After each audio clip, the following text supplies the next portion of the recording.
बंधुओं, एक बात कहें तो कोई अतिशयोक्ति नहीं है कि श्रीधाम वृंदावन की एक महिमा है। और वो महिमा क्या है कि वहां नित्य मंगल है, नित्य आनंद है, नित्य उत्सव है। आज गोपाष्टमी है और आज गोपाष्टमी का ऐसा उत्सव पूरे वृंदावन में मन रहा होगा। जगह जगह ठाकुर जी गौशाला के गायों के संग में छोटे छोटे बालक कृष्ण रूप धारण करके गौचारण करने जा रहे होंगे। जगह जगह गायों का पूजन, गायों का वंदन, गायों की आरती, पूरा वृंदावन आज गौमय हो गया होगा। गौ शब्द का अर्थ क्या होता है? गौ के अनेक अर्थ हैं। गौ का मतलब ज्ञान, गौ का मतलब सर्वांगीण इंद्रियां, ये सब गौ के शब्द के अर्थ हैं। ऐसी आज गोपाष्टमी पर पूरा ब्रजमंडल गौमय हो गया होगा, ज्ञानमय हो गया होगा, कृष्णमय हो गया होगा। तो वृंदावन में नित्य मंगल होते हैं। महादेव स्वयं शिव महापुराण के भाव से मां पार्वती को एक बात बताते हैं, बहुत ध्यान से सुनिएगा।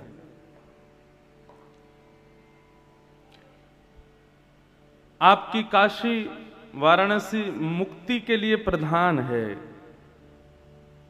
जन्म कहीं भी हो, मृत्यु भी कहीं भी हो जाए, अंतिम संस्कार केवल मात्र यहां हो जाए तो उसको मुक्ति निश्चित है। ये बात एक है। लेकिन स्वयं विश्वनाथ पार्वती को समझाते हुए कहते हैं, प्रत्येक तीर्थ का कोई ना कोई भाव है। किसी तीर्थ का दर्शन करने मात्र से फिर कहीं भी मृत्यु हो जाए तो मुक्ति मिलती है। किसी तीर्थ में जन्म लेने से कहीं भी मृत्यु हो जाए तो मुक्ति मिलती है। जन्म कहीं भी हो, उस तीर्थ में जाके यदि मृत्यु हो जाए तो मुक्ति मिलती है। ऐसे ऐसे सब तीर्थों के अपने अपने भाव हैं। लेकिन मुक्ति के भाव बताते हुए अंत में महादेव कहते हैं, पार्वती, इस पृथ्वी पर एक स्थान ऐसा है जो मानव को 4 प्रकार से मुक्ति देता है। उमा कहती हैं कि मुझे बताइए ऐसा स्थान कौन सा है। बोले कि पहली मुक्ति वो देता है स्थान यदि वहां जन्म हो जाए, और मृत्यु फिर कहीं भी हो, वहां जन्म होना चाहिए। दूसरी मुक्ति वो देता है जन्म कहीं भी हो जाए, मृत्यु वहां जाके हो जाए। या तो जन्म वहां हो जाए या मृत्यु वहां हो जाए। तीसरी मुक्ति वो देता है जन्म भी कहीं भी हुआ हो और मृत्यु भी कहीं भी होवे, लेकिन मृत्यु के समय पर या तो उस स्थान का स्मरण कर लिया जाए या फिर उस स्थान से आई गई किसी वस्तु का सेवन कर लिया जाए। मतलब प्राण निकलते समय उस स्थान का कण तुम्हारे अंदर हो या स्मृति तुम्हारे भीतर हो तो मुक्ति मिलती है। जन्म से मुक्ति, मृत्यु से मुक्ति और उस स्थान के स्मरण या फिर वहां के कण के सेवन से मुक्ति। और चौथा अंतिम और अति विचित्र मुक्ति का कारण बताया।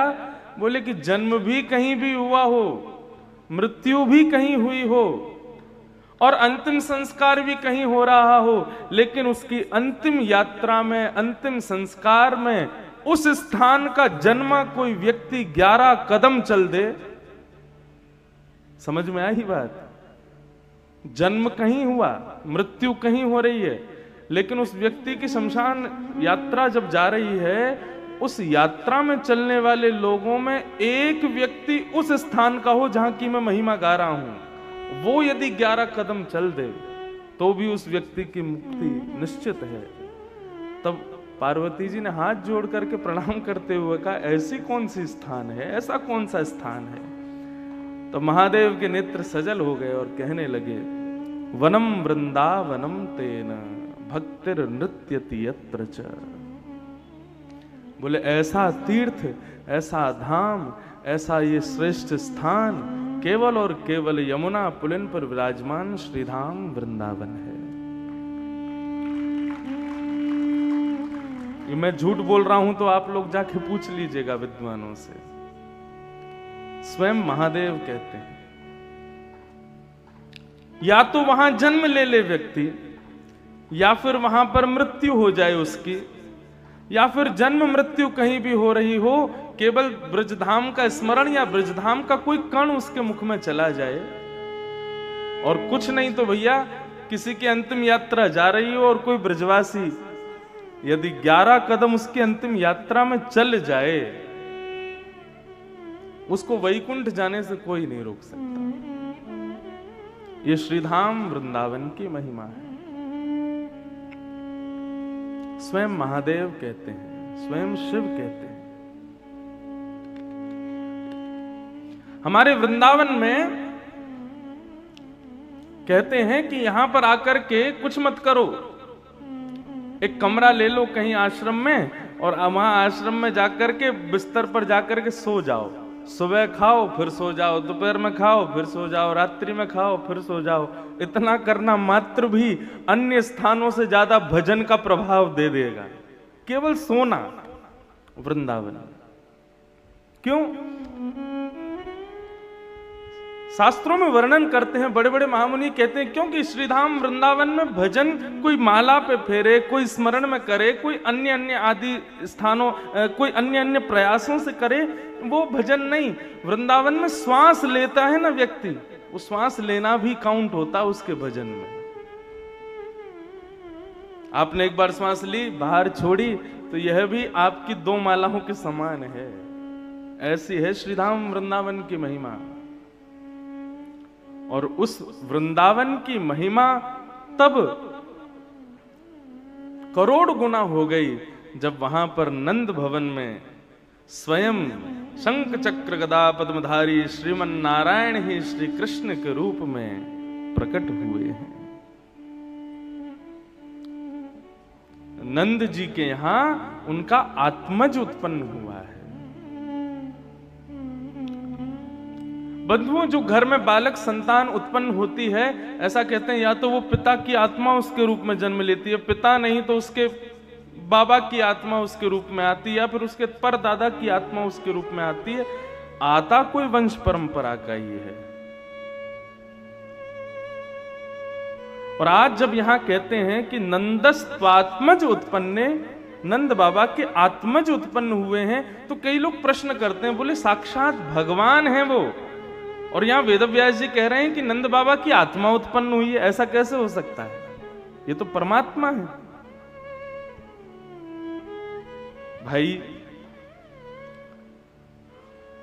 साधारण बालक भी जो हमारे घर जन्म लेते हैं ना, जब तक उनको ये नहीं पता मेरे पिता कौन है, मां कौन है, मेरे भाई बंधु कौन है, मेरा परिवार कौन है, किससे ईर्ष्या, किससे द्वेष, किससे प्रेम, तब तक वो बालक भी हरि स्वरूप ही है। मदालसा एक बालक को गोद में लेकर के कहती है, शुद्धोषि मुक्तोषि निरंजनोषि संसार मायाम परिवर्जितोषि संसार मायाम परित्यज्य निद्राम मदालसा वाक्य उवाच बालम। मदालसा कहती है, छोटा सा बालक जो होता है वो शुद्ध है, मुक्त है, किसी के बंधन में नहीं है। संसार मायाम परिवर्जितोषि, उस बालक को यदि कोई माला पहना दे तो उसको खुशी नहीं होगी, उस बालक को कोई गाली दे दे तो उसको कष्ट नहीं होगा। धीरे धीरे ये विकार कब उत्पन्न होते हैं? हम लोग उसमें ये विकार डालते हैं। पहला विकार कहां से आता? ये माँ है, ये पिता है, ये चाची हैं, ये चाचा हैं, ये ताऊ जी हैं, ये ताई जी हैं, ये बहन है, ये भैया हैं। और फिर धीरे धीरे ये विकार कौन सा रूप ले लेता है? ये हमारे पड़ोसी हैं, ये बुआ हैं, फूफा हैं। फिर उसके बाद हम सिखाना शुरू कर देते हैं, वो सामने वाली आंटी अच्छी नहीं है, उसके पास नहीं जाना। ये वाले अंकल ये ऐसे गंदे हैं, इनके पास नहीं जाना। अच्छे बुरे का भान हम कराते हैं उस बच्चे को, उसको नहीं पता होता। वो सबको समान मानता है, सबके प्रति उसका समभाव होता है। छोटा बच्चा कुछ खा रहा हो ना, आप हाथ आगे कर देना तो वो क्या करेगा? तुरंत दे देगा आपको। वो ये विचार नहीं करेगा मुझे नहीं देना चाहिए, लेकिन जब उसमें विकार उत्पन्न हो जाते हैं तब उसके आगे हाथ करो, कोने में ले जाएगा, नहीं देना। क्यों? माता पिता ने सिखा दिया कि अपनी वस्तु किसी को नहीं देनी है। ये विकार युक्त हम बनाते हैं उसको, वो नहीं होता है। और जब तक वो विकार युक्त नहीं है तब तक वो साक्षात हरि स्वरूप है।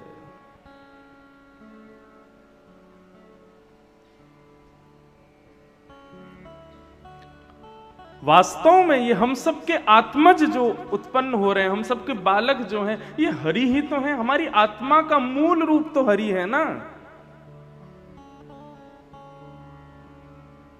ये बालक नहीं है, साक्षात हरि ही प्रकट होते हैं हर घर में। इसलिए जब भी कभी किसी घर में कोई बालक उत्पन्न हो ना, तो इस व्यासपीठ से प्रार्थना करूं तो जैसे कृष्ण जन्माष्टमी का उत्सव मनता है ना, वैसे उसका उत्सव मनाया करो। इस भाव से नहीं कि हमारा बेटा हुआ, हमारा नाती हुआ, इस भाव से कि हमारे घर हरि पधारे हैं, हमारे घर साक्षात किशोरी जी आई हैं। ब्राह्मणों से जय घोष करवाओ, ब्राह्मणों को बुलाकर के मंत्र उच्चारण करवाओ, घर पर बंधन बार बांधो, गौ पूजन करो, संत ब्राह्मणों की सेवा करो। बालकों का जन्म हो तो वो बालक परम शुद्ध होगा। यहां पर वर्णन है, वाचयित्वा स्वस्तैनम, लाला के जन्म हैवे की खबर सुनते ही नंद बाबा पहले लाला के पास नहीं गए, गौशाला से सीधे गए ब्राह्मणों के पास, और ब्राह्मणों की टोली लेकर के नंद भवन के बाहर खड़े होकर के सबसे प्रार्थना की है कि अब मंत्रोच्चारण कीजिए, वेद उच्चारण कीजिए, जय घोष कीजिए। स्वस्ति वाचन कर रहे हैं ब्राह्मण। स्वस्ति वाचन के बाद तब लाला का मुख देखा है नंद बाबा ने जाके। कृष्ण जन्मोत्सव की जो कथा है ना बंधु, ये कथा सब लोग सामान्य रूप से सब सुनते हैं। नंद घर आनंद भयो जय कन्हैया लाल की सब गाते हैं, टॉफियां लूटते हैं, चॉकलेट आदि लूट ले जाते हैं। लेकिन ये वास्तव में हमें सिखाता है, आप एक बालक को जन्म नहीं दे रहे हो, आप इस देश के, इस राष्ट्र के, इस पूरी पृथ्वी के भविष्य को जन्म दे रहे हो। उसका स्वागत कैसे करना चाहिए, वो जब घर आवे तो पहली बार उसके साथ कैसा व्यवहार करना चाहिए। और मेरी माने तो यहां पर पूर्ण रूप से यही वर्णन है कि घर में जब बालक उत्पन्न हो ना, तो जैसे ऐसा उत्सव मनाना चाहिए कि मानो साक्षात हरि पधारे हैं। गुब्बारे नहीं लगाने हैं, केक वेक नहीं काटने हैं, पार्टियां नहीं करनी है, बाहर के रेस्टोरेंट का भोजन और ये हलवाइयों के द्वारा बना हुआ भोजन आदि ये सब नहीं करवाना है। घर में विशेष उत्सव करना है कि साक्षात हरि की चलती फिरती मूर्ति पधारी है। ब्राह्मणों को बुलाओ, संतों को बुलाओ, अपने हाथों से दिव्य पकवान बनाओ, जय घोष करो, मंगल वाद्य बजवाओ, सहनाइयां बजवाओ, डुमडुमियां बजवाओ, बधाइयां बांटो। मतलब ऐसा लगे कि इनके घर में कोई वैदिक उत्सव हो रहा है।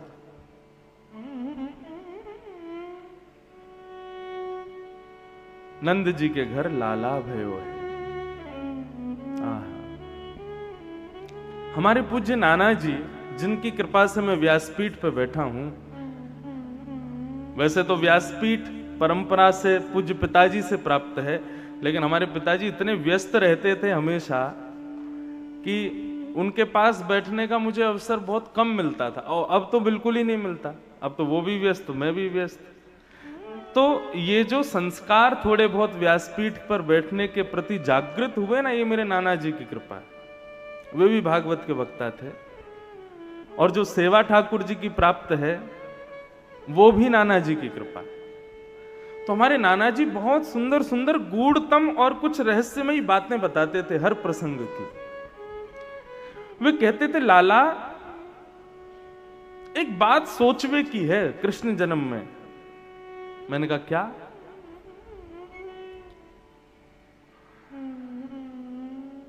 वे कहते कि देखो, ठाकुर जी ने जन्म लिया है देवकी वसुदेव के यहां, लेकिन जन्म लेकर के कृपा करने और अपना सर्व सुख देने किसके यहां पहुंच गए? नंद बाबा और यशोदा के यहां। ऐसा क्यों? देवकी और वसुदेव अपने पूर्व जन्मों से ठाकुर जी से प्रार्थना कर रहे थे कि आप हमको पुत्र रूप में प्राप्त हो जाओ, आप हमको पुत्र रूप में मिल जाओ।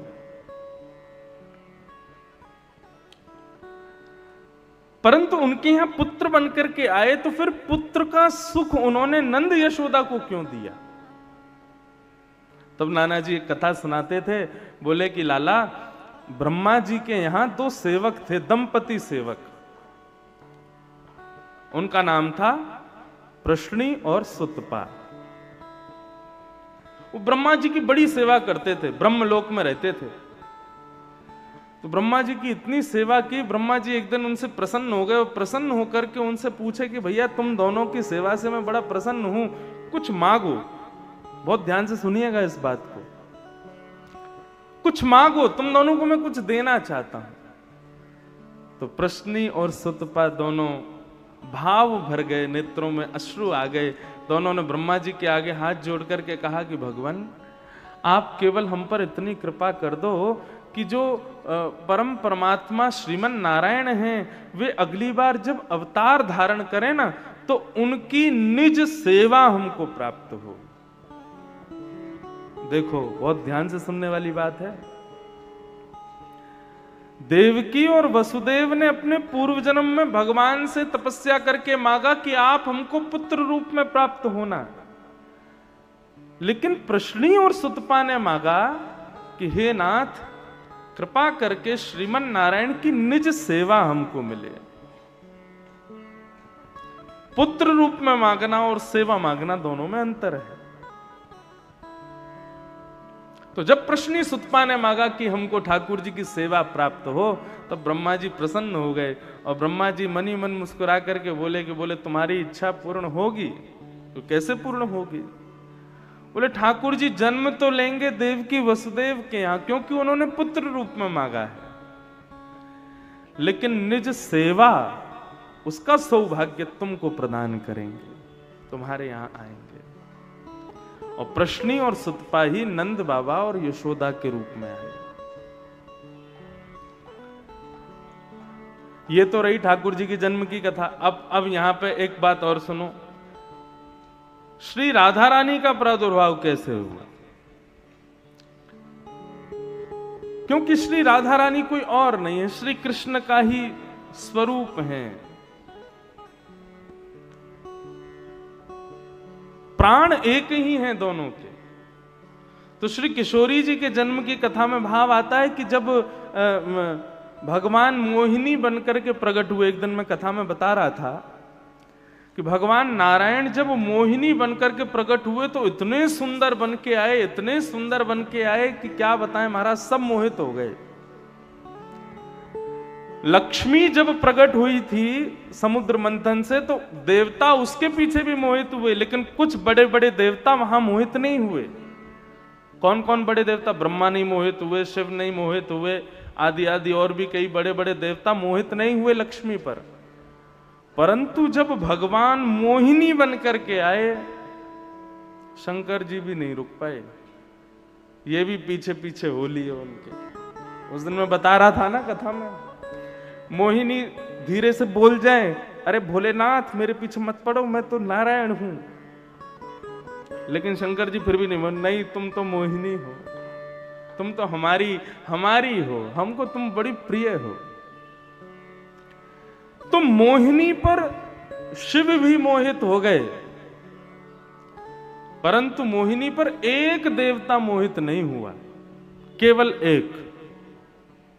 और वो देवता कौन है? वो देवता है सूर्य। सूर्य मोहित नहीं हुए मोहिनी के रूप पर। भगवान ने सूर्य की ओर देखा और सूर्य की ओर देख करके जब उनके मन के भाव को जानना चाहा, तो सूर्य के मन में क्या भाव उत्पन्न हुआ कि इतनी सुंदर स्वरूप में नारायण मोहिनी बनकर के आए हैं, प्रभु मुझ पर कृपा करें। सब तो मांग रहे थे कि ऐसी पत्नी हमें मिल जाए, लेकिन सूर्य मांग रहे थे, हे नारायण ऐसी कृपा करना, इतनी सुंदर बेटी मुझे मिल जाए, इतनी सुंदर पुत्री मुझे प्राप्त हो जिसका मैं कन्यादान करूं। लोग गौरव समझते हैं कि हमारी सुंदर पत्नी हो, लेकिन मैं गौरव करूं कि मेरी सुंदर बेटी है।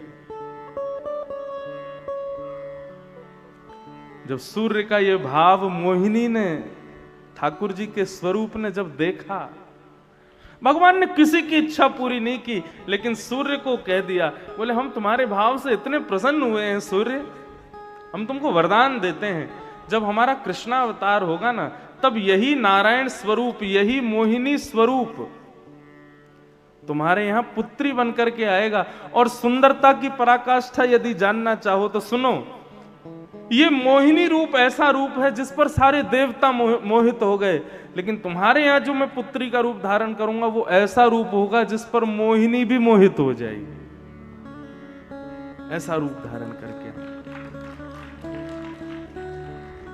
तो भगवान श्रीमन नारायण की जो शक्ति है, जो आत्मा है, वो श्री राधा रानी है, और जो देह है, जो प्राण है, जो बुद्धि है, वो श्री कृष्ण है।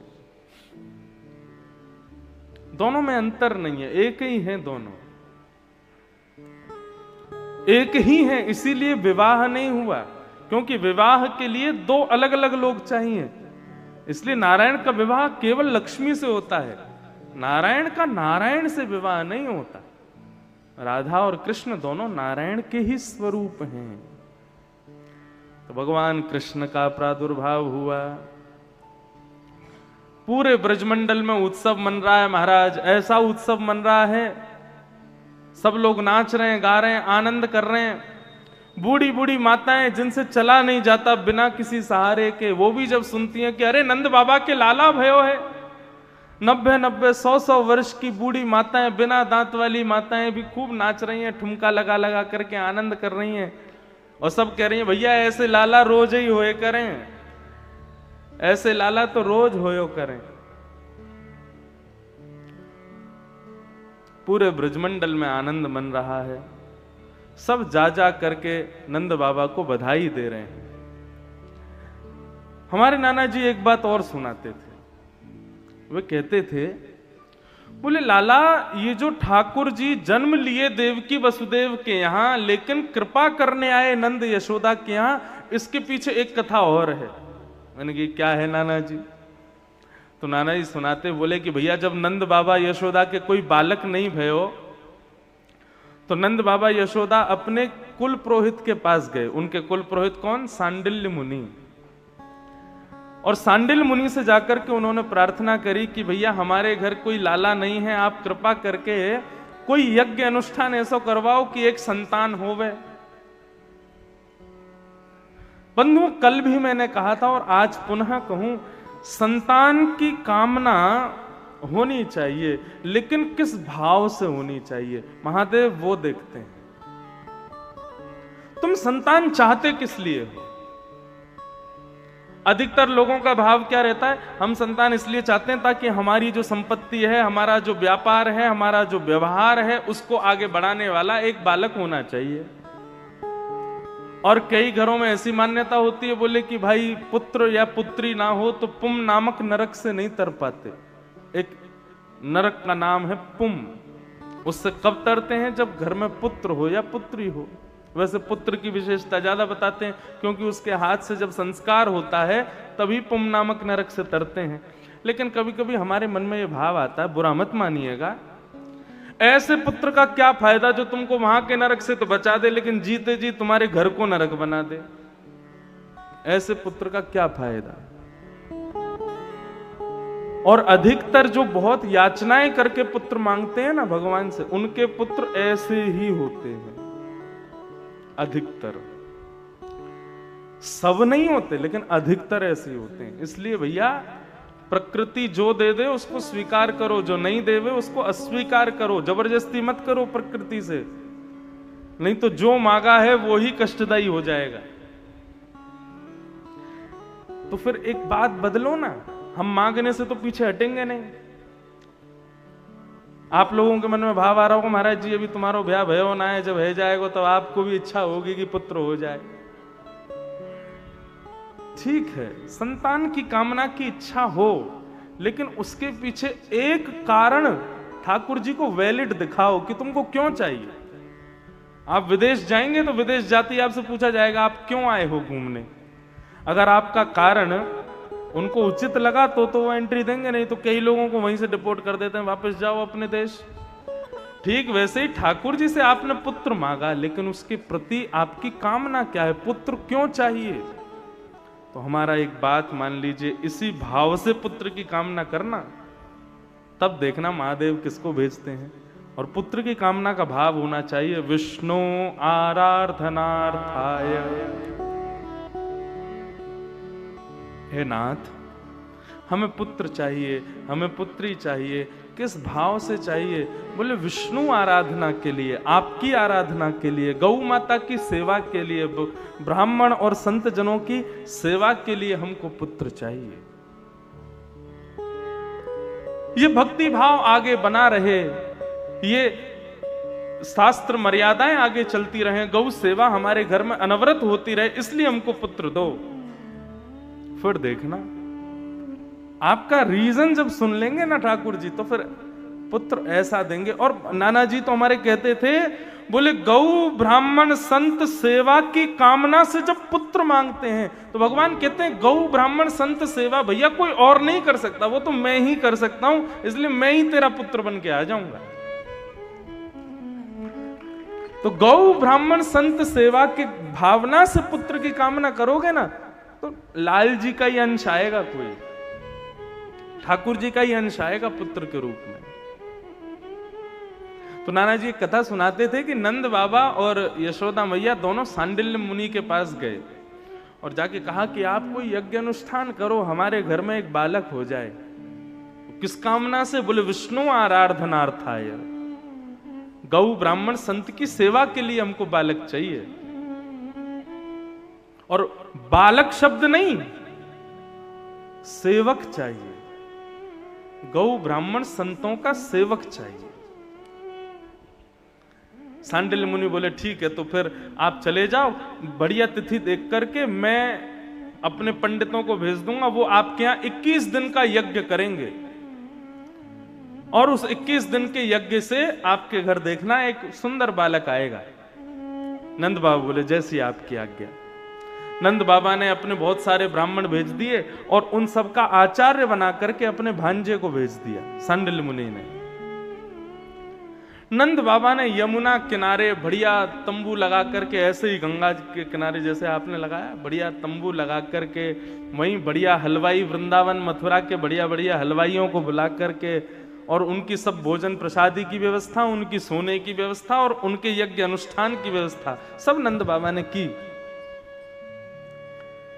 ब्राह्मण को केवल 3 चीज चाहिए, बहुत ध्यान से सुनिएगा। ब्राह्मण को केवल 3 चीज चाहिए। पहला, खूब बढ़िया स्वागत सम्मान।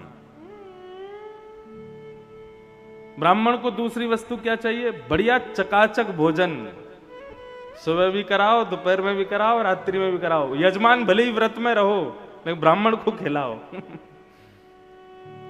तो पहला सम्मान, सुख सम्मान, दूसरा बढ़िया भोजन, और तीसरी बढ़िया दक्षिणा। ये 3 चीज चाहिए। अच्छा, ब्राह्मण का एक स्वभाव बताऊं आपको। आप किसी कर्मचारी को बुलाओगे किसी काम के लिए घर में, तो वो अपनी जितनी उसने मजदूरी की ना उतना लेके जाएगा आपसे। आपने यदि कम दे दिया तो वो कह देगा महाराज जी कम है, थोड़ा इसमें बढ़ा के दो। लेकिन ब्राह्मण से आप पूरे दिन अनुष्ठान करवाओ, पूरे दिन यज्ञ करवाओ, ये पूजा वो पूजा करवाओ, घर का गृह प्रवेश करवाओ, उनके घर भेज दो और लिफाफे में बंद करके जो दे दो, ब्राह्मण कभी कहेगा नहीं कि आपने कम दिया है, ले जाएगा।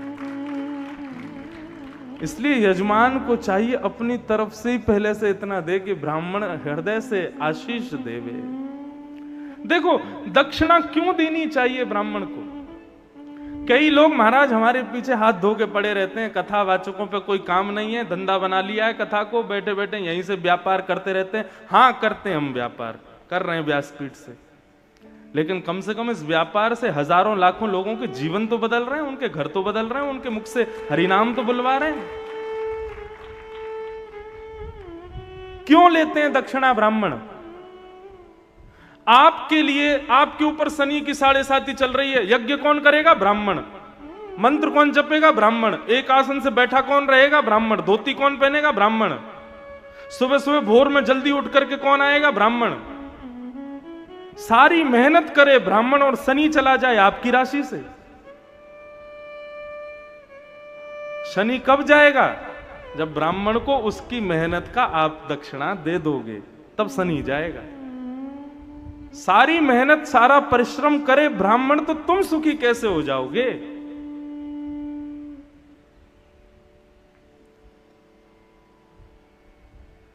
इसलिए ब्राह्मण को दक्षिणा तो देनी चाहिए, लेकिन मेरा भाव ये नहीं है कि आप बहुत सारी दक्षिणा दो, जो दो, लेकिन दो भाव से, दो प्रेम से।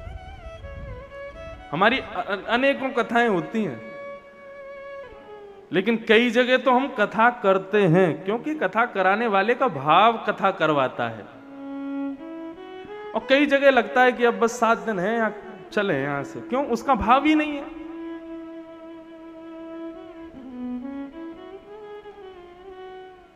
तो ब्राह्मण को ये 3 चीज प्रिय हैं: अति सम्मान, बढ़िया भोजन और दक्षिणा। नंद बाबा ने खूब बढ़िया व्यवस्था की।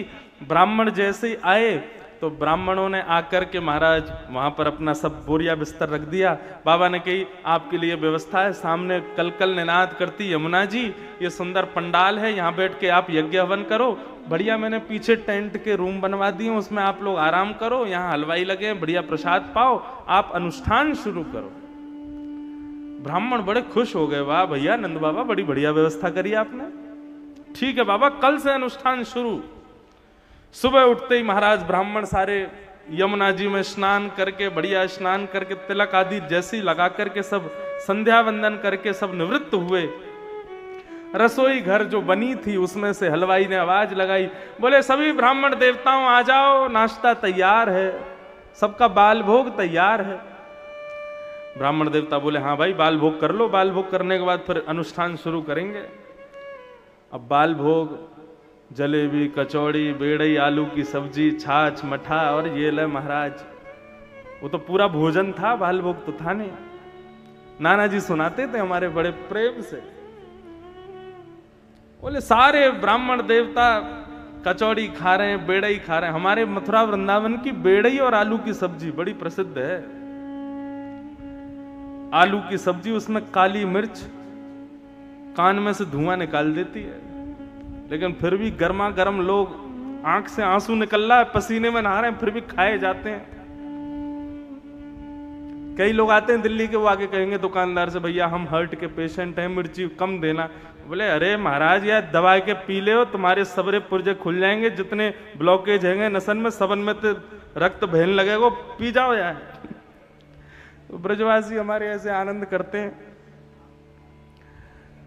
तो ब्राह्मणों ने सबने बढ़िया नाश्ता किया। अब इतना नाश्ता कर लिया, इतना नाश्ता कर लिया कि गले तक भर गया। शास्त्र आज्ञा करते हैं कि अन्न में मद होता है। बहुत अन्न सेवन कर लोगे ना तो आलस्य आ जाएगा, नशा हो जाएगा आपको। धन में नशा होता है, अन्न में नशा होता है, स्वर्ण में नशा होता है, माताओं में नशा होता है। उनको देख करके भी भाव प्रकट हो जाते हैं कई लोगों के, धन को देख के भी हो जाते हैं, भोजन को देख करके भी हो जाते हैं।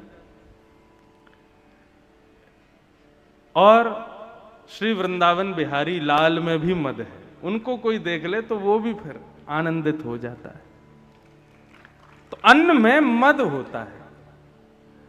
अन्न का अति सेवन करने से नशा होने लगता है। तो सारे ब्राह्मणों ने जैसी अन्न पाया, पाने के बाद में, नाश्ता करने के बाद में एक दूसरे से बोले भैया हमने बहुत नाश्ता कर लियो है, अब तो जो है अनुष्ठान तो अभी कर नहीं पाएंगे, उबासी आ रही है, नींद आ रही है। सारे ब्राह्मण बोले तो फिर क्या करें? बोले एक काम करो, 2-2 घंटा सब आराम कर लो और फिर उसके बाद में फिर उठेंगे, हाथ मुंह धो करके और फिर से जो है अनुष्ठान में बैठ जाएंगे। नाश्ता करके सारे ब्राह्मण सो गए और सारे ब्राह्मण बार बार यही कह रहे, अरे विधाता नंद बाबा पर बड़ी कृपा करियो, इतना बढ़िया व्यवस्था कर रखी है, या बढ़िया भोजन पानी को इतना बढ़िया सब आनंद कर रखो है, नंद बाबा की मनवांछित इच्छा पूरी कर दियो नाथ। दोपहर में उठे, सब ब्राह्मण उठे, अरे भैया चलो अनुष्ठान शुरू करना है। गए यमुना जी में जाके मुख धो के जैसे तिलक आदि लगायो, इतने में ही रसोई घर से फिर आवाज आ गई, बोले राजभोग तैयार है, सब आ जाओ। सारे ब्राह्मण बोले भैया अभी अभी तो बाल भोग पचो है, अब राजभोग बन गए हो, कहा करें, अन्न को अनादर होगो, बेचारे हलवाई इतनी मेहनत कर रहे हैं, थोड़ा तो पामे।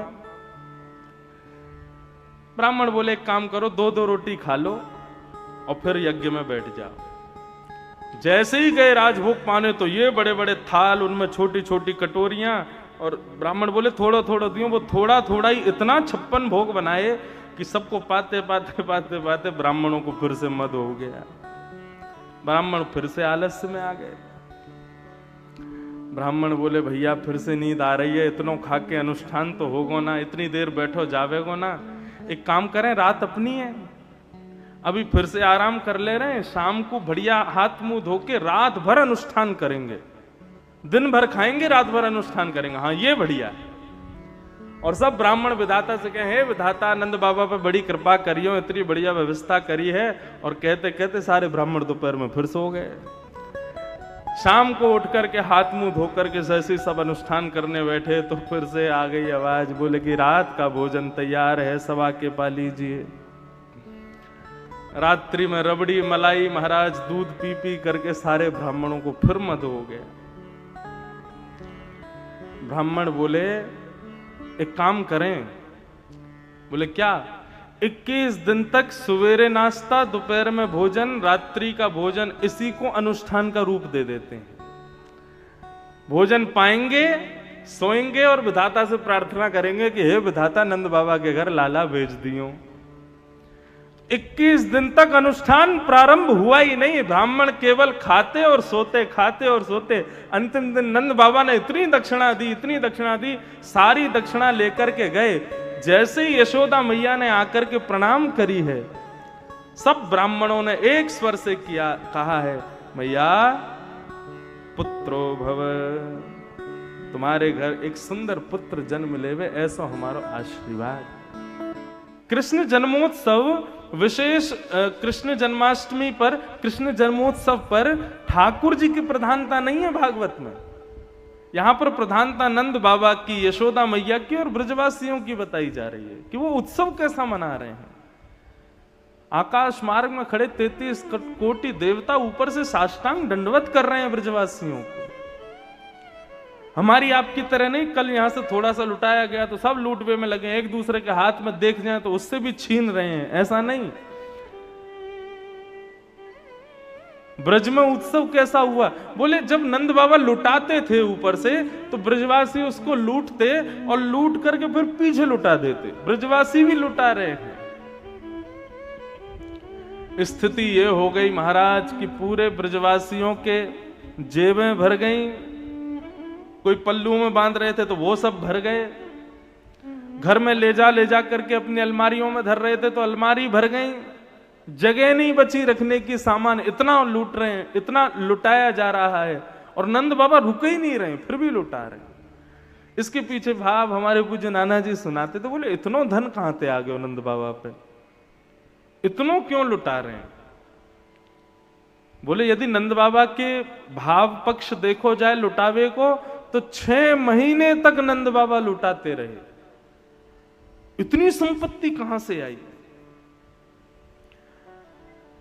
तो नाना जी बताते बोले लाला भगवान की 2 पत्नी हैं, रमा और क्षमा। भगवान की 2 मुख्य पत्नी हैं, रमा यानी लक्ष्मी, क्षमा यानी भूमि पृथ्वी।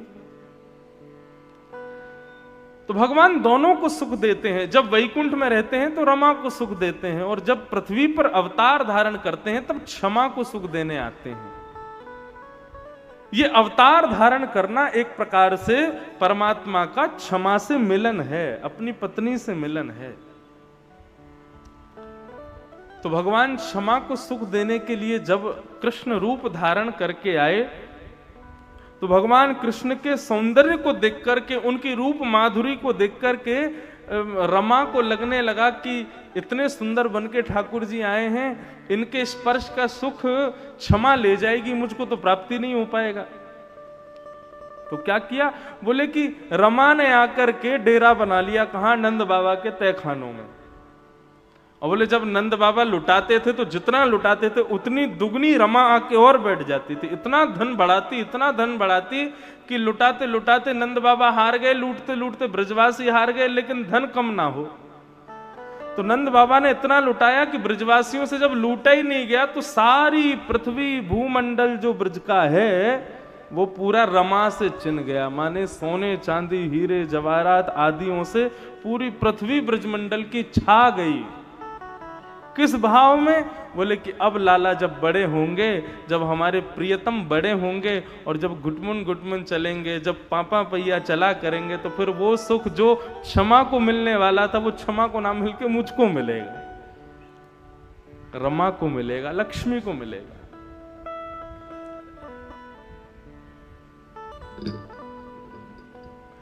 रमा क्रीडन भुन नृप, लक्ष्मी पूरे ब्रजमंडल में आकर के छा गई, ऐसी स्थिति। ऐसे ऐसे भाव बताए हैं यहां पर। नंद बाबा कैसे दान दे रहे हैं, बोले ब्राह्मणों को बुलाया और ब्राह्मणों को बुला करके अन्न का दान कर रहे हैं।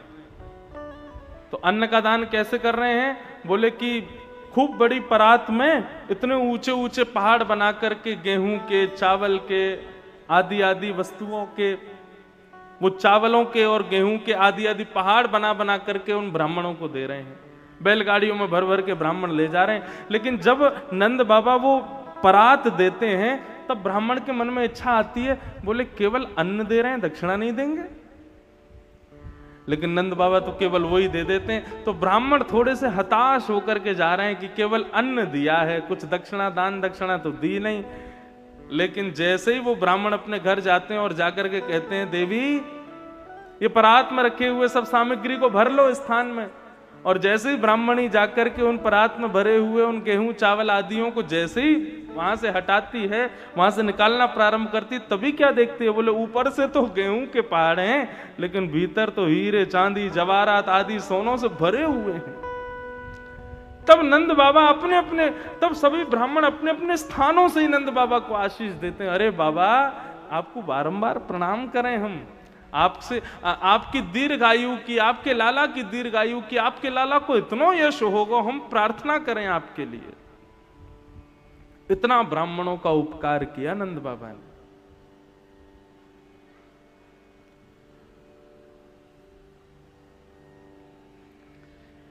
नंद बाबा के यहां एक ढाणी का आया।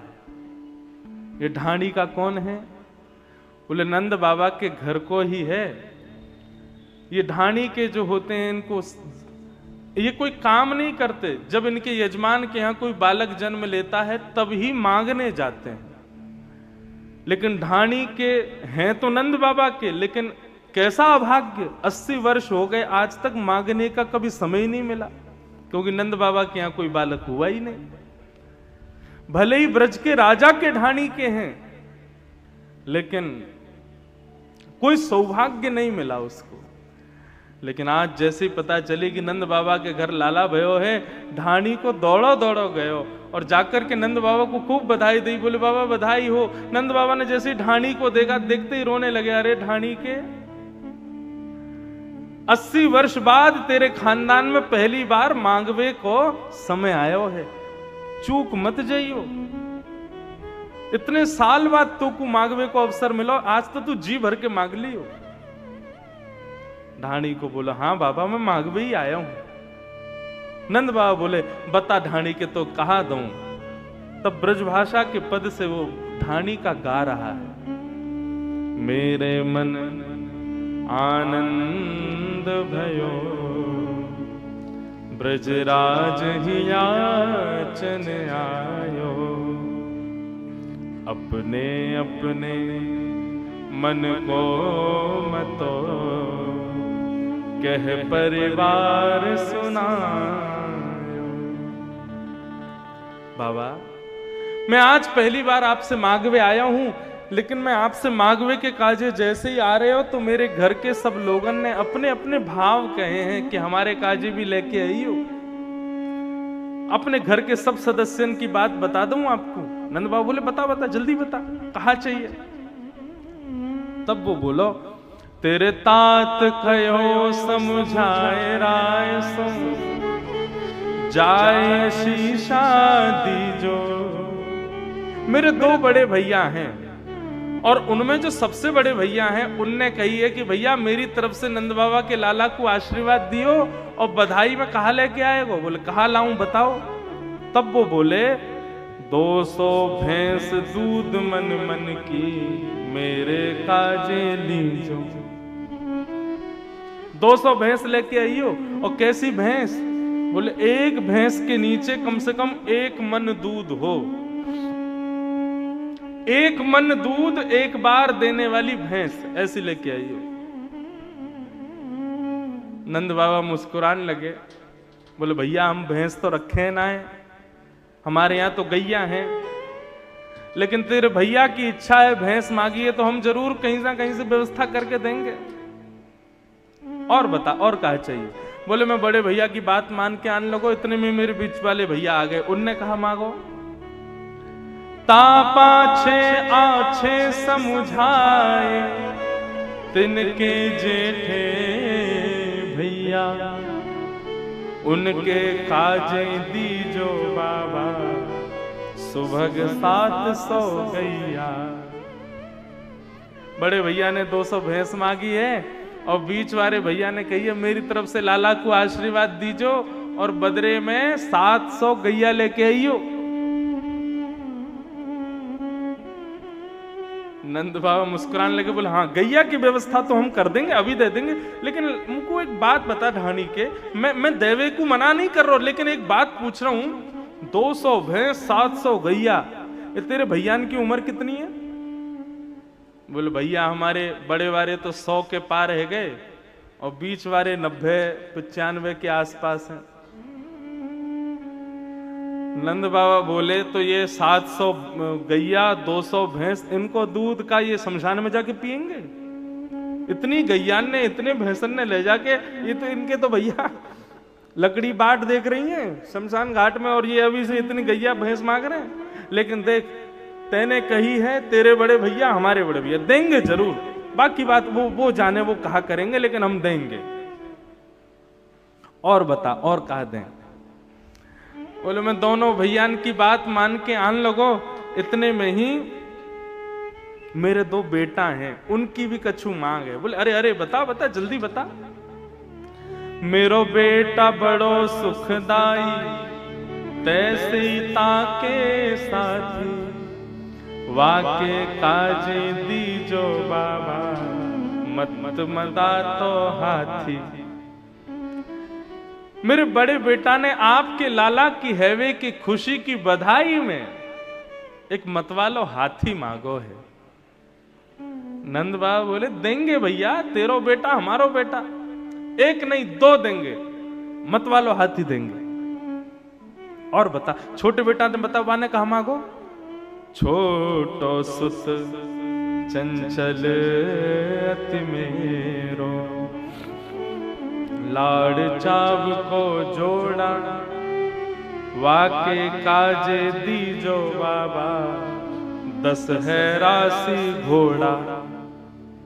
बड़े बेटा के काज हाथी दियो और छोटे बेटा के काज हैरासी घोड़ा दियो। बढ़िया 10। बोले 10 घोड़ा? बोले बाकी बहुत सारे मित्र हैं ना, तो अकेलो ना चलेगो घोड़ा पे, अपने मित्रन को भी घोड़ा पे बैठा के चलेगो, या हमारे 10 घोड़ा। नंद बाबा बोले भैया देंगे देंगे जरूर देंगे। और बता। अच्छा देखो यहां पे अब ये बात, जब कृष्ण प्रकट होते हैं ना हृदय में, तब वस्तु कहां कितनी जा रही है, किस भाव से जा रही है, कौन क्या कह रहा है, कौन कितना मांग रहा है, कौन किस भाव से है, उस समय मन में ये लोभ नहीं रहता है, लोभ नष्ट हो जाता है। नंद बाबा को ये नहीं लग रहा कि अरे भाई इतना दे दिया मैंने, इतना कमिट कर दिया, अभी तो 200 भैंस 700 गैया, 1 हाथी 10 घोड़ा, यही तो करोड़ों पहुंच गए। लेकिन नंद बाबा अब भी कह रहे हैं और बता और कहा दूं तुमको। इतने में ढाणी को बोलो बड़े बेटा को ब्याह है गयो है तो मेरी बहू ने कछु मांगो है। अच्छा बता कहा चाहिए तेरी बहू को? बेटा बधू लाज तजिमो सो चलत आए भई ठाड़ी। घूंघट करके मेरी बेटा की बहू मेरे सामने आ गई और आकर के मुझसे कहा, बोली नंद बाबा के घर लाला भयो है, मैं जब से ब्याह के आई हूं मोको कछु मिलो नहीं है, क्योंकि आपके घर की स्थिति ऐसी नहीं। आप बार बार मोको तानो देते, बोले बहू हमारे यजमान के घर कछु भयो ही ना है, हमारे यजमान के यहाँ कछु भयो ही ना है, कहां से लामे। लेकिन आज हमारे यजमान के घर लाला भयो है पिताजी, आज तो मैं मांगूंगी, अपने मुख से मांगूंगी। नंद बाबा की आंखन में आंसू आ गए। अरे तेरी बहू हमारी बहू है, बता माने कहां मांगो। तब नंद बाबा तब ढाणी को बोले, नख सिख सो गहनों सब ले हो तेहर से ती चोले। नंद बाबा से कह के आई हूं मैं लाला को आशीर्वाद देवे जाऊंगी, लेकिन ऐसे नहीं आऊंगी। पैर के नख से लेकर के सिख तक जितनी माताओं के श्रृंगार के होते हैं उतने सोने के श्रृंगार और बढ़िया सुंदर वस्त्र लेके वहां से आवेगो, वाकू पहन के तब जाऊंगी लाला को आशीर्वाद देवे। नंद बाबा बोले, अरे भैया देंगे, तेरी बहू हमारी बहू है, जरूर देंगे। और बता और कहा दें? बोले मैं अपनी बेटा की, बहू की, भैयान की, सबन की बात मान के आन लगो, तो मेरी एक छोटी बेटी है, सबते लाडली है, वो आके खड़ी है गई। बोले पिताजी मेरे काजे कहा लाओगे? मैंने की बता बेटी कहा चाहिए? बोले मैं वो कछु चाहिए नहीं, मैं आपके संग चलूंगी। नंद बाबा बोले तो भैया तेरी बेटी कहाँ है, क्यों ना आई? बोली मैं ऐसे नहीं जाऊंगी। तो कैसे आवेगी? तो माने कछु मांगो है। बेटी एक लाडली मेरी